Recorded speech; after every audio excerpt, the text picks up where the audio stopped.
Hi అండి. అందరూ ఎలా ఉన్నారు? ఏం చేస్తున్నారు? కింద కామెంట్‌లో చెప్పండి. ఇంకా అలాగే చాలా డేస్ తర్వాత ఇవాళ నేనొక ఫుల్ వ్లాగ్ అయితే మీతో షేర్ చేసుకుంటున్నా.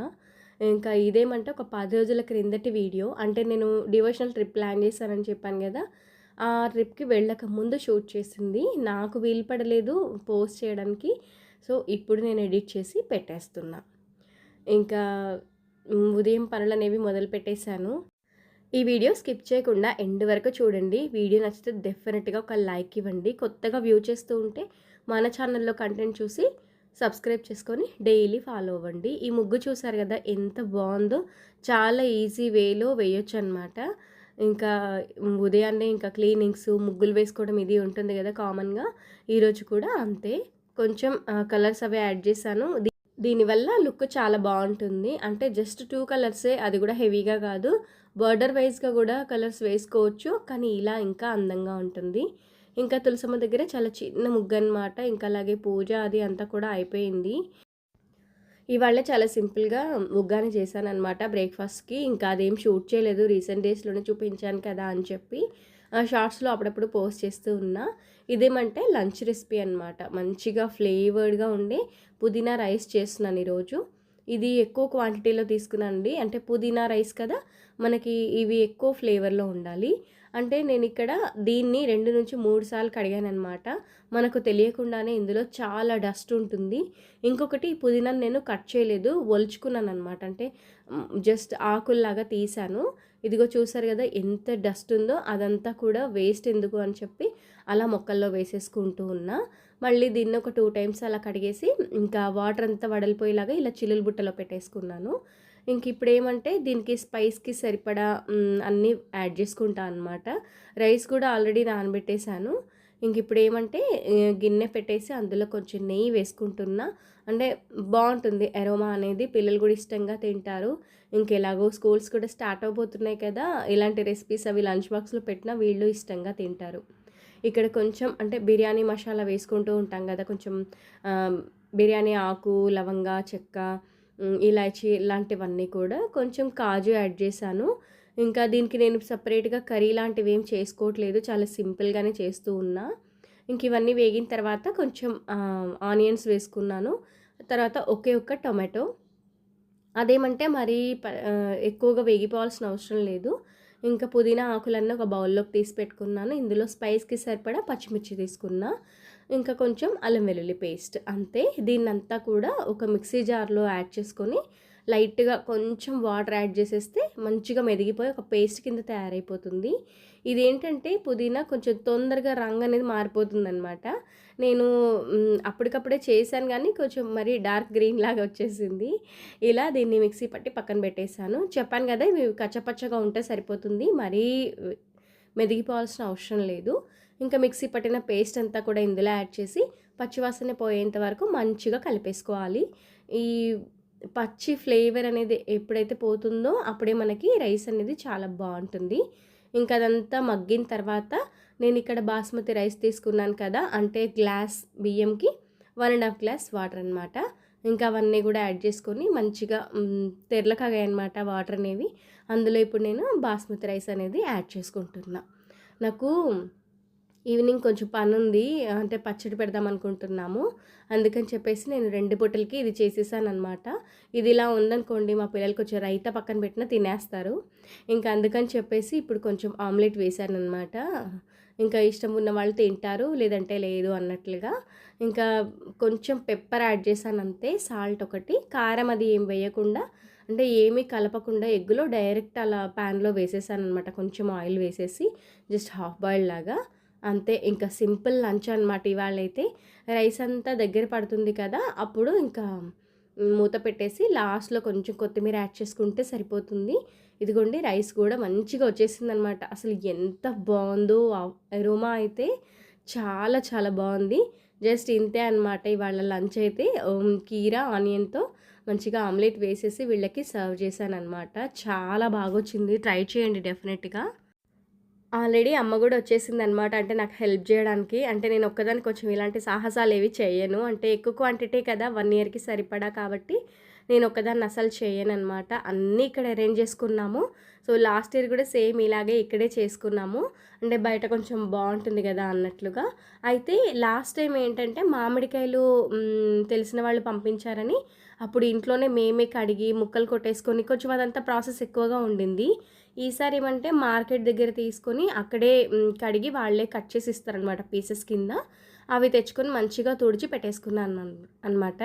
అలా అన్నీ పీసెస్ మనకి డస్ట్ అది లేకుండా తుడిచేసి అలా పక్కన పెట్టేసి ఇక్కడ సాల్ట్ కొంచెం ఎండలో ఆరబెట్టేశాను. అలాగే శనగలు కూడా నైట్ నానబెట్టేసి దాన్ని మంచిగా వడలిపోయేంత వరకు వాటర్ జస్ట్ అలా ఆరబెట్టేసాననమాట. అవి కూడా వేస్తాననమాట అందుకని. ఇంకా అమ్మ ఏమంటే ఇక్కడ పొడులు అన్నీ పట్టేసింది. అంటే ఆవపిండి, మెంతుల పిండి, జీలకర్ర పౌడర్ ఇవంతా కూడా వెల్లుల్లిపాయలు అవన్నీ కూడా అమ్మ అక్కడి నుంచే ఒలుచుకొని తీసుకొచ్చేసిందనమాట. అయితే కారం కూడా అక్కడే పట్టించాము. ఎప్పుడూ అమ్మనే అక్కడి నుంచి పట్టించుకొని తీసుకొస్తుంది. ఇక్కడ నా వల్ల కాదనమాట. అవి నాకు తొందరగా తుమ్ములొచ్చేస్తాయి. నా వల్ల కాదు. అందుకని చెప్పేసి ఈసారి ఒక 7 కేజీల వరకు కారం పట్టించాను. ఇంకా పచ్చడి పెడుతున్నామంటే మనకు ఫ్రెష్ కారం ఉంటేనే కదా పచ్చడి టేస్టీగా వస్తుంది. అయితే ఇక్కడ 20 కాయలైతే పచ్చడి పెట్టుకుంటున్నాము. ఇలా బౌల్‌తో మెజర్ చేస్తున్నాం అనమాట. యాక్చువల్‌గా లాస్ట్ ఇయర్ అయితే ప్లాస్టిక్ టబ్‌లో పెట్టాము. అది ఇప్పుడు లేదు. అది మొక్కలకు వాడేసాను అనుకుంటాను. చాలా పెద్ద టబ్బే ఉండింది. ఇదేమంటే కొంచెం వెడల్పుగా ఉన్న ఒక గిన్నె. ఇది దీంట్లో చక్కగా కలిపిన తర్వాత మళ్ళీ ఒక ప్లాస్టిక్ డబ్బాలోకి టర్న్ చేస్తాము. ఇక్కడ ఫస్ట్ వచ్చేసి మెంతిపిండి యాడ్ చేసుకుంటున్నాం. అన్నీ కూడా క్వాంటిటీ 100 గ్రామ్స్ అలా తీసుకున్నాను అనమాట. ఒక 20 కాయలకు మెంతిపిండి ఒక 100 గ్రామ్స్ అంటే మంచిగా వేయించి రోస్ట్ చేసేసి పొడి కొట్టేసామన్నమాట. ఆవపిండి అలాగే జీలకర్ర పౌడర్ ఇవన్నీ కూడా కొద్ది కొద్దిగా తీసి పక్కన పెట్టేస్తున్నాం అనమాట. ఇక్కడ కారం వచ్చేసి ఒక కేజీ వరకు యాడ్ చేసుకున్నాము. 20 కాయల కంటే సరిపోతుందనమాట. ఇంకా ఫ్రెష్గా పట్టించాం కాబట్టి ఘాటు కూడా బాగానే ఉంటుంది. సాల్ట్ వచ్చేసి మనకు ఒక 1/2 కేజీ వరకు తీసుకున్నాం అనమాట. ఇదంతా కూడా మంచిగా ముక్కలకి పట్టేలా కలిపేసుకుంటున్నాము. కొంతమంది ఏంటంటే పచ్చి ఆయిల్తోనే కలిపేస్తారు. మేమేమంటే కొంచెం తాలింపు పెడతామన్నమాట. జస్ట్ ఆయిల్ వేడైన తర్వాత అందులో జీలకర్ర ఆవాలు వేసి అది కొంచెం చల్లార్చి పక్కన పెట్టేస్తాము. ఇంకా శనగలు కూడా చెప్పాను కదా నానబెట్టి ఆరబెట్టానని చెప్పి వాటిని కూడా ఇక్కడ యాడ్ చేసుకున్నాను. వెల్లుల్లి ఏంటంటే మనకు ఎక్కువ రోజులు నిలవ ఉంటుంది కాబట్టి ఈ వెల్లుల్లి ఫ్లేవర్ చాలా బాగుంటుంది. అలా రెబ్బలన్నీ యాడ్ చేసుకున్నాము. అలాగే ఇది ఒక 1/2 కేజీ వరకు ఓన్లీ వెల్లుల్లి పేస్ట్ అనమాట. నూనెలో మగ్గించేసి అది కూడా ముక్కలకు చక్కగా పట్టేలాగా ఇలా కలిపేసుకుంటున్నాము. ఇంకా తర్వాత అంటే నా వల్ల కావట్లేదు. అంటే కింద వరకు ముక్కల్ని తీయడానికి అవ్వట్లేదు. అందులోనూ గాలి కూడా బాగా వస్తుంది. ఇంకా కారం ఎగిరి కళ్ళలో పడిందంటే ఇంకా అంతే సంగతులు కదా. అందుకని కొంచెం అమ్మ కూడా హెల్ప్ చేస్తుంది. ఇక్కడ ఏమంటే ఆయిల్ ఒక 2 లీటర్స్ వరకు కాగబెట్టాం. అంటే పల్లి నూనె తీసుకున్నాం కంప్లీట్‌గా. ఇది కొంచెం చల్లారింది కదా దీన్ని చక్కగా యాడ్ చేసేసుకోవడమే. ఇందులో కలుపుకుంటూ వెళ్ళిపోతాం కొద్ది కొద్దిగా యాడ్ చేస్తూ. ఆ పక్కన గిన్నెలో ఉన్న ముక్కలతో నువ్వుల పిండితో పెట్టించాననమాట. అది నేను ఈ వీడియోలో యాడ్ చేయలేదు. అంటే షూట్ ఏం చేయలేదు. జస్ట్ షార్ట్స్‌లో షూట్ చేశాను. అది నెక్స్ట్ షార్ట్స్‌లో పెట్టేస్తానులెండి. బావుంటుంది నువ్వుల ఆవకాయ. ఇక్కడ ఏమంటే ఆయిల్ ఒక్కటి పైకి పైకి ఉంది గానీ, ఈ ఆవాలు, జీలకర్ర అంతా అడుగునికి వెళ్ళిపోయాయన్నమాట. అందుకని కొద్ది కొద్దిగా తీస్తూ ఆ నువ్వుల ఆవకాయకి కూడా కొంచెం ఇందులోంచి ఆయిల్ అనేది పక్కన పెడదాం అనుకుంటున్నాము.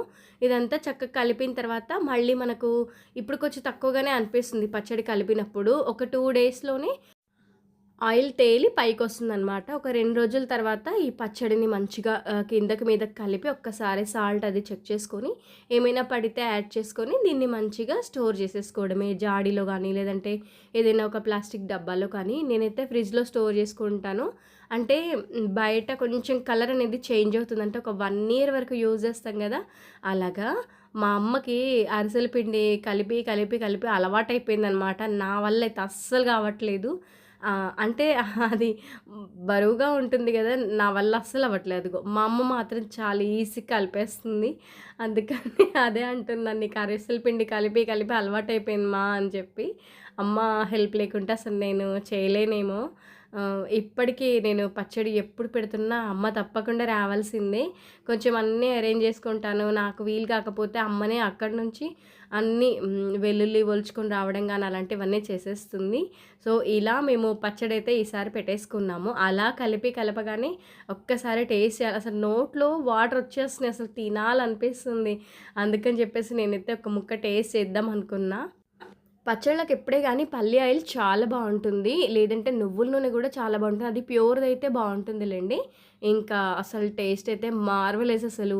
ఆ పులుపు కాయలు ఇటు కారము, ఉప్పు బావుందనిపించింది నాకిప్పుడే. ఇదేమంటే చెప్పాను గదా! నువ్వుల ఆవకాయ చాలా బావుంది. ఇది కూడా చాలా టేస్టీగా మంచి స్మెల్‌తో సూపర్‌గా ఉంది. చెప్పాను గదా! ఇది నేను షార్ట్స్‌లో పెట్టేస్తాను. లాంగ్ వీడియో అయితే తీయలేదు. ఇది గూడా పనిలో పని కలిపి పక్కన పెట్టేసాం. ఇవన్నింటిని ఇంకా మంచిగా బాటిల్స్‌లోకి ఎత్తి పెట్టేస్తే 1 ఇయర్ వరకు వాడేస్తామనమాట. ఇదండి ఇవాల్టి వీడియో. ఈ చిన్ని వ్లాగ్ మీకు నచ్చిందనే అనుకుంటున్నాను. నచ్చుంటే డెఫినెట్‌గా ఒక లైక్ ఇవ్వండి. చాలా స్మాల్ వ్లాగ్ అనమాట. అసలు నేను ట్రిప్‌కెళ్ళే హడావిడిలో ఏం పెద్ద షూట్ చేసుకోలేదు. ఇంకా నెక్స్ట్ నేను ట్రిప్‌కెళ్ళిన వీడియో గూడా వీలైతే పోస్ట్ చేసేస్తాను. మరొక మంచి వీడియోతో మళ్ళీ కలుస్తాను. అంతవరకు సెలవు. బాయ్ అండి. Thank you for watching.